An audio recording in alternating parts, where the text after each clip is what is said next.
Between 2010 and 2014, Navistar paid out over $3 billion in warranty claims, all because of one catastrophic engineering decision: the billion-dollar gamble. This wasn't a cheap company cutting corners. This was Navistar International. So why did they bet $700 million on defying the laws of physics? The year was 2007. The EPA dropped a bomb on the truck industry. New pollution rules were coming. These rules would cut harmful nitrogen oxides by 90%. Think about this. What if you had to cut your daily spending by 90%? You'd panic, right? That's what happened to engine companies. They had 3 years to figure it out, or die. Every major engine company faced the same choice: Caterpillar, Cummins, Detroit Diesel, and Navistar. But here's where physics enters the story. They chose SCR technology. That's a system that sprays liquid fertilizer into the exhaust to clean it. It needed a second tank called DEF. Truckers hated this idea, but SCR worked. It was proven. European trucks used it for years. Navistar looked at this and said, "Our customers don't want that mess." So they picked a different path: advanced EGR. That means taking 1,000 degree exhaust gas and pumping it back through the engine, over and over again. The plan? Cool that blazing hot exhaust from 1,000 degrees Fahrenheit down to 300 degrees Fahrenheit. Then force it back through aluminum and steel engine parts, every single combustion cycle, for hundreds of thousands of miles. Want to know how confident they were in this impossible idea? Dan Ustian was Navistar's CEO. In 2008, he stood up at industry events and mocked his competitors. "We don't need fertilizer fluid," he said. "Our solution is elegant, simple." He called SCR technology a hassle that would burden drivers. The MaxxForce 13 engine. This 12.4-liter beast would take exhaust gases at over 1,000 degrees, cool them down, pump them back into the engine, burn them again. No fertilizer tanks, no complex systems, just thermal shock therapy for engine parts. Navistar spent over $700 million developing this technology. They rebuilt entire factories. They trained thousands of workers. They bet their entire company on beating thermodynamics. But here's the thing about physics. It doesn't care about your confidence. It doesn't care about your marketing budget. You can spend billions believing it will work. But physics always wins. Everyone thought Navistar had secret knowledge. Industry experts thought so. Wall Street thought so. Here's the truth. Navistar's own engineers warned them it wouldn't work. One engineer called the prototype a cancer patient on a respirator. But executives ignored their own people. They chose marketing over physics. Dan Ustian believed his team had outsmarted the entire industry. But confidence and thermal shock are different things. And the warning signs started almost immediately. 2. Warning signs ignored. Picture this. You're a fleet manager in 2010. You just bought 50 brand new Navistar trucks. MaxxForce 13 engines. The no-hassle solution. 6 months later, half of them are broken. EGR coolers cracking. Turbochargers dying. Engines clogged with soot. What would you do? This is where big egos destroy companies. When customers complain, you have 2 choices: listen and fix things, or blame everyone else and hope problems disappear. Navistar picked option 2. The stakes were huge. In trucking, customer loyalty is everything. Lose it, and you're dead. Fleet managers talk to each other. Bad news spreads fast. One terrible engine can kill thousands of future sales. But here's the dirty secret Navistar was hiding. The smart move was simple. Admit the thermal shock problem was real. Admit that aluminum coolers can't handle 1,000 degree exhaust forever. Switch to proven SCR technology. But Navistar's bosses had a bigger problem. They'd already spent $700 million. They'd mocked competitors for 2 years. How do you admit you ignored basic physics without destroying your reputation? You don't. So they tried something sneaky instead. Why the problem started. The EGR cooler had an impossible job. Take 1,000 degree exhaust. Cool it to 300 degrees. Do this thousands of times per hour, for years. It's like putting an ice cube in a blast furnace, over and over. Eventually, the ice cube cracks. EGR coolers lasted less than 20% of their design life. 20%. The thermal shock was cracking aluminum faster than Navistar could replace it. Soot was clogging everything: valves, turbochargers, entire fuel systems.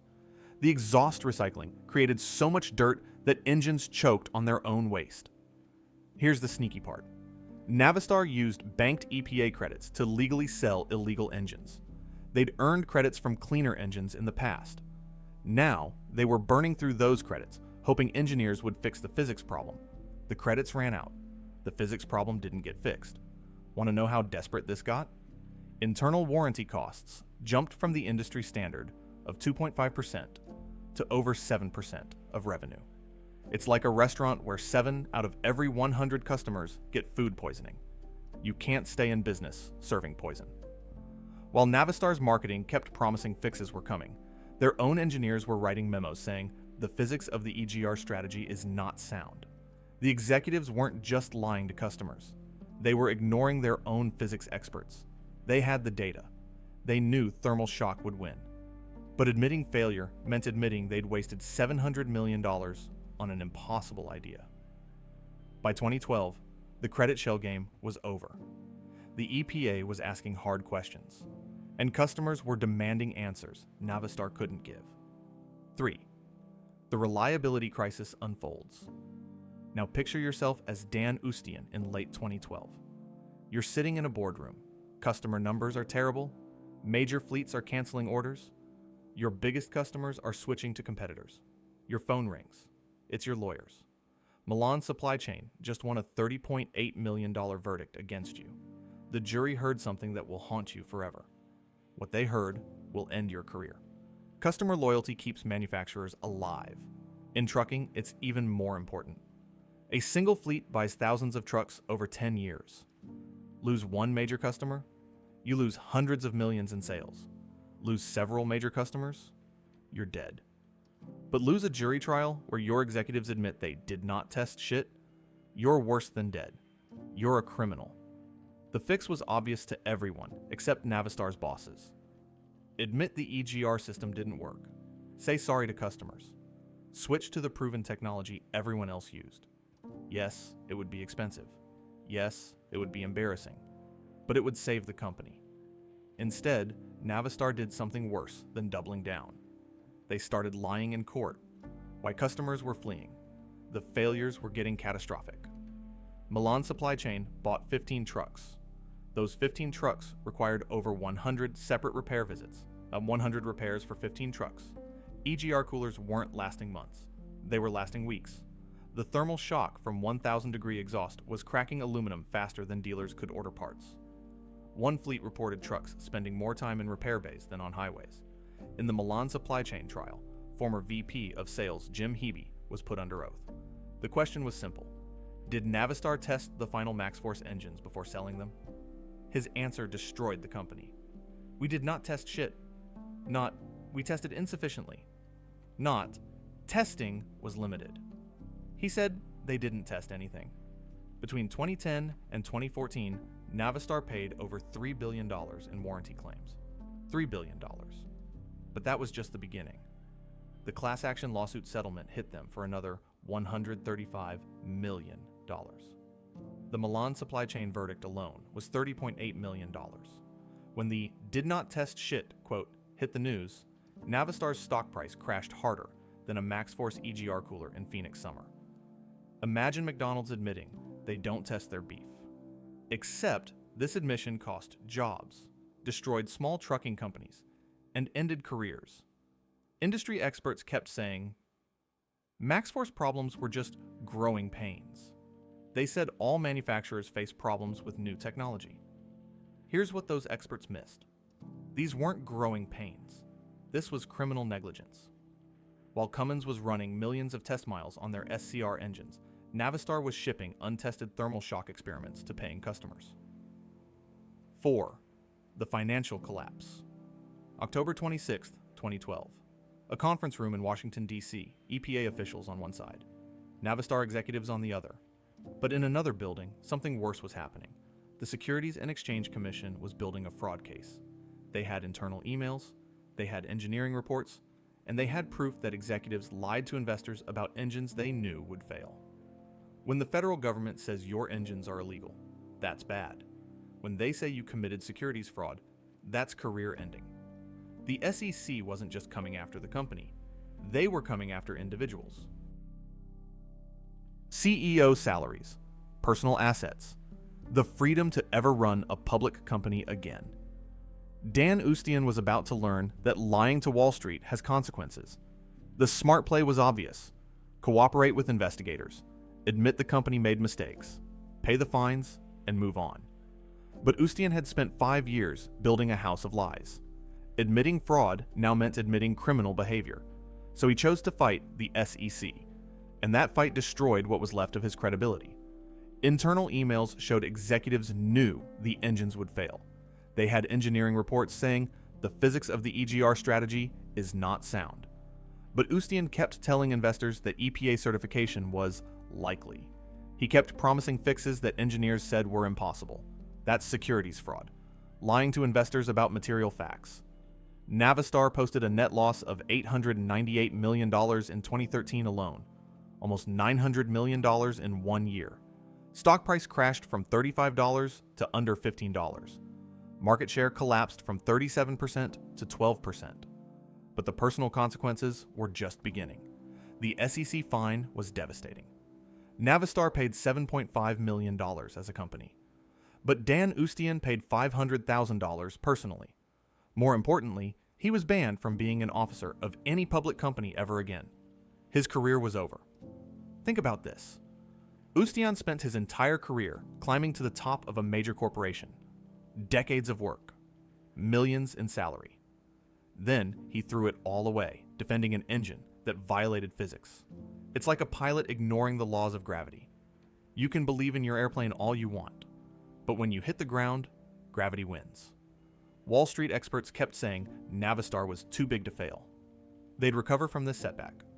But those experts didn't understand something crucial. This wasn't just poor engineering. This was criminal fraud. You can recover from mistakes. You can't recover from intentionally lying to customers, investors, and regulators for years. The SEC investigation revealed something shocking.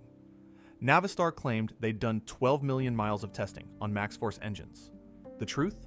They only tested prototype development trucks. The final production engines that customers bought were never properly tested. When investigators asked about final testing, executives admitted they did not test shit. Imagine buying a parachute from a company that never tested their parachutes. That's what Navistar did to truck buyers. Faced with SEC fraud charges and an EPA ban on their engines, Navistar made a decision that 5 years earlier would have been impossible. They would surrender their engine empire to the very competitors they'd spent years mocking. 5. Surrender and transformation. August 2013, the boardroom at Navistar headquarters in Illinois.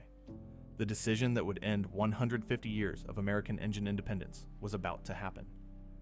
Everything International Harvester and Navistar had built was about to be surrendered to their biggest competitor, and ultimately to a German company that would buy what was left. This wasn't just about admitting failure. This was about the end of American truck engine independence. Engine sales make 40 to 50% of a truck company's profits. Lose engine revenue, and you become a low-profit assembler. You compete on price alone. For Navistar, this decision meant the difference between independence and being absorbed by foreign competitors. The partnership with Cummins made sense on paper. Cummins had proven SCR technology. Their ISX engines worked. Their X15 engines saved fuel. Navistar would stop trying to build engines they couldn't perfect. Instead, they'd focus on building truck bodies and frames. It was logical, but it was also surrendering the crown jewel of American truck manufacturing. What happens to an engine company that doesn't make engines? Why they chose Cummins. By 2013, Cummins engines were the industry standard. ISX engines ran 500,000 miles between rebuilds. Reliability was proven. Fuel economy was 8 to 10% better than MaxxForce engines. Emissions compliance was perfect. Customer satisfaction was through the roof. Everything Navistar promised but never delivered. Cummins would supply all engines starting in 2013. The X13 and X15 engines would replace the entire MaxxForce disaster.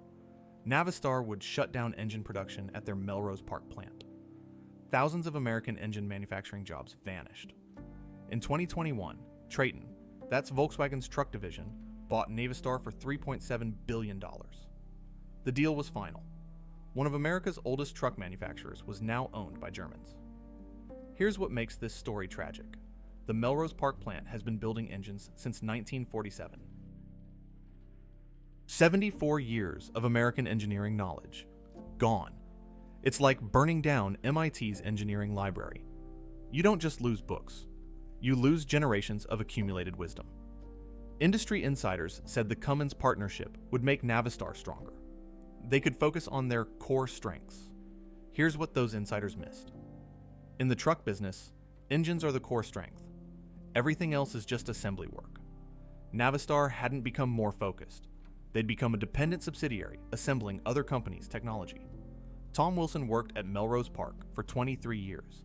He built everything from the legendary DT-466 to the failed MaxxForce 13. When the plant switched to Cummins assembly, he told reporters, "We went from building the heart of the truck to bolting in someone else's heart. It's not the same. We're not international anymore. We're just another assembler." 8 years later, Volkswagen bought the whole company. Today, what's left of Navistar builds decent trucks powered by Cummins engines. But they're owned by Volkswagen. American truck independence died with MaxxForce. Because this story isn't just about one company's failure. It's about what happens when American manufacturers choose marketing over physics. 6. Legacy assessment. Today, thousands of MaxxForce trucks sit in scrapyards across America. Engines that were supposed to revolutionize trucking became symbols of corporate arrogance. The human cost was devastating. Small fleet owners lost their businesses. Thousands of American manufacturing jobs disappeared. An industry pioneer became a foreign subsidiary. But the real tragedy is what this represents. Navistar had every advantage. 180 years of experience. Brilliant engineers, loyal customers, financial resources. They lost it all because executives believed their own marketing instead of listening to physics. The MaxxForce disaster proves that in engineering, confidence without competence is catastrophic. You can't market your way around the laws of thermodynamics. You can't convince aluminum to withstand thermal shock it wasn't designed for. Physics always wins. Always. But there's a bigger lesson here. This story shows what happens when American companies stop listening to their customers, their engineers, and basic reality. Arrogance destroyed one of our oldest manufacturers. We can't let that happen again. If this story opened your eyes to corporate arrogance in American manufacturing, hit that subscribe button. We dive deep into the stories mainstream media won't tell you. And remember, in business as in engineering, it's not what you think you know that matters. It's what you're willing to learn. Because when you stop listening to reality, reality stops listening to you.